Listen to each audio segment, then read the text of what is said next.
Peace family, I'm back again with another video. Now I'm sorry. And y'all know that the trance is something that you deal with every day.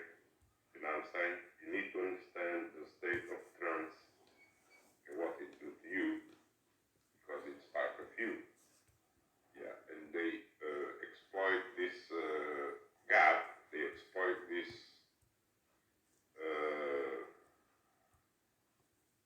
they exploit this, I don't know what to call it, this trance, which is a nature that you have within yourself, and then it's a science that they exploit and make most of it because you're not even aware of it. You understand that? They put you in a state of trance in all these shows that, you see that? This concert, you see that? You go there, you're in a state of trance. What's that mean? That means they channeled you, your body and your soul, into one thing. Yeah, into one vibration. When you're there, you're vibrating, whatever they're vibrating in there.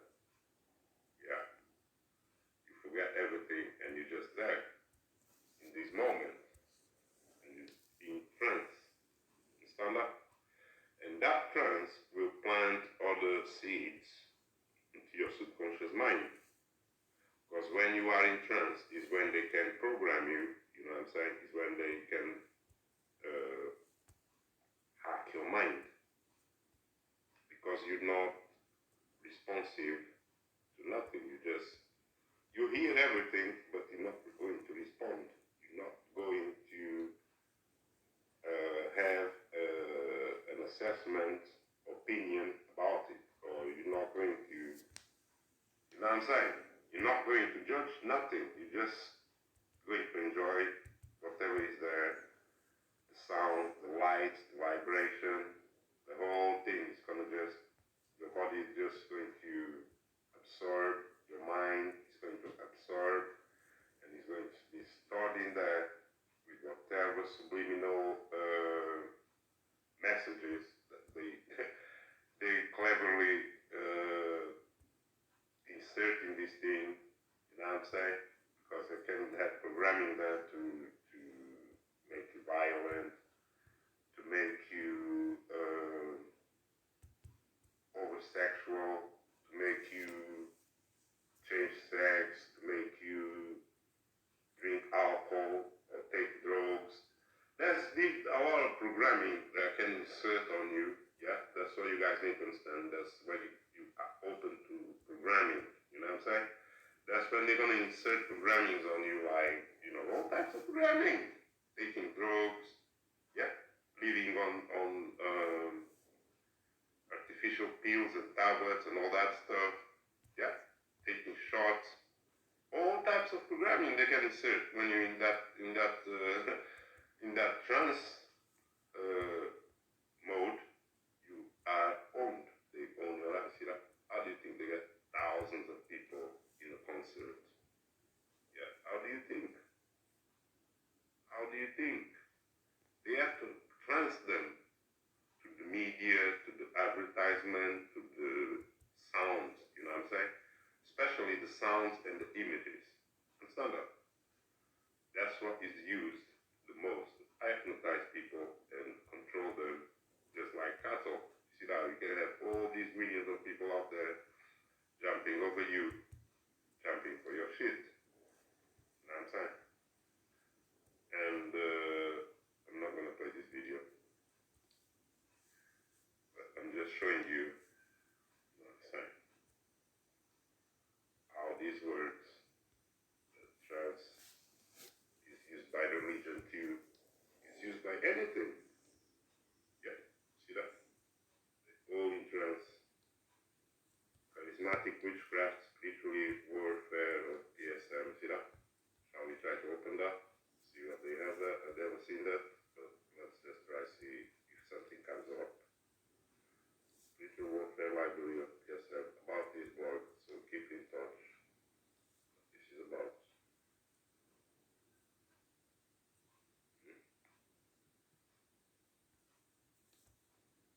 Hold on. Church of End Time Zombies. Oh, that sounds interesting. Yeah, sounds really interesting. The Church of End Time Zombies, people. A guide to religious detox. Daniela Shepherd. Okay. Let's have a read a little bit. Is it long? It's kind of long, people.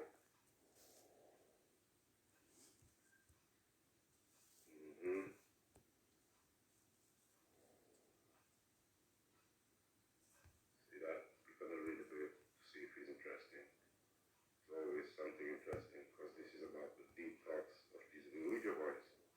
They even have websites now. See that? I'm not the only one who knows the dangers of inducing an altered state. I found the following statement in a book called Noine, the Facts About the ASC by John Ankberg and John Weldon. There are no indications in scripture that people should enter altered states or trances in order to draw closer to God. A common theme in New Age circles, according to 1 Peter 4 and 7, and other scriptures, Christians are to be clear-minded and self-controlled so they may pray or study scripture. Thus, the biblical means of spiritual growth and sanctification, meditation on scripture, prayer, fasting are surely not meant to put us into altered states of consciousness. Yeah. Further, as we have argued all along, these states are clearly open doors to the intrusion of demonic spirits. See that? That's what the Christians believe, people. Yeah, and there is truth about it. Because as what I told you, when you are open to these states of mind, when you are in trance, you are open. Yeah, depends why you are in trance. Because there's many different reasons you're going to be in trance. Yeah, and it's not something you really control. But you need to be aware of what it is. Then you can control it. Understand that? Yeah. Further, as we have argued all along, those states are truly open doors to the intrusion of demonic spirits. That's right.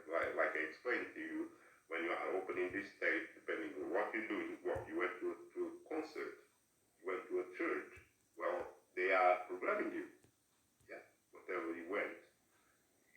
You know, especially if it's group gathering and, you know, they are, you know, doing that to everyone else, then they're programming you. Yeah. Because when you're going to trance, you need to be in control of it. You can put yourself in trance. Yeah. Or you can allow others to put you in trance. That's your choice. But when you have others doing that, and for reasons unknown reasons, yeah, using signs and symbols, using sounds, using everything on you, they're programming you. That's all you need to know. Now I'm saying the Christians, they know that, and they use that. Told you the religious boys, they know that. See that? It tells you that. Clear-minded and self-controlled, so that they may pray and study scripture. But when they praying and studying this scripture, they are already in trance. That's what they don't teach you. Yeah. Because if you're already praying and studying something and believing something and praying to something, yeah, you're already in trance. You understand that? You're already been programmed to do that. Those are the biblical means of spiritual growth and sanctification and meditation on scripture, prayer, fasting are surely not meant to put us into altered states of consciousness, but that's exactly what it does. It puts you into altered states of consciousness. This is why your whole entire reality is that religion. You think it's so real that you kill your brothers and brothers and sisters over that shit. You know what I'm saying? You know what I'm saying? That's what they do, people. Altered state of and denominations. I have written extensively about the altered state of charismatics, yet even though the denominational side is different, it can be equally dangerous. Over the last few centuries in the US, particularly Southern Bible Belt and the migration of Southerners to the North, pagan belief systems and practices got mixed into church dogma. For several decades, they always have an excuse why they have so many different doctrines in that church. Because it's called Babylon, the church of Babylon, the word of Babylon. She sleeps with everybody. That's why she got all types of doctrines. Yeah, and they all in trance. For you know, the church being assuming knowledge from all types of places, from Satan, from everywhere. Yeah, that's why they call it War of Babylon. For example, in 1979, I joined a denominational church where the members not only frequented the root workers to deal with the vicissitudes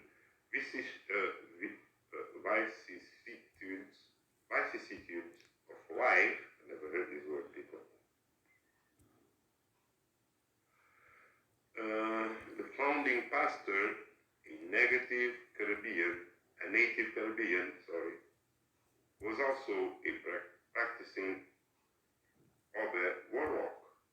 Consequently, witchcraft influences coupled with the fact that most denominational pastors and ministers are also active members of a Freemasonry lodge.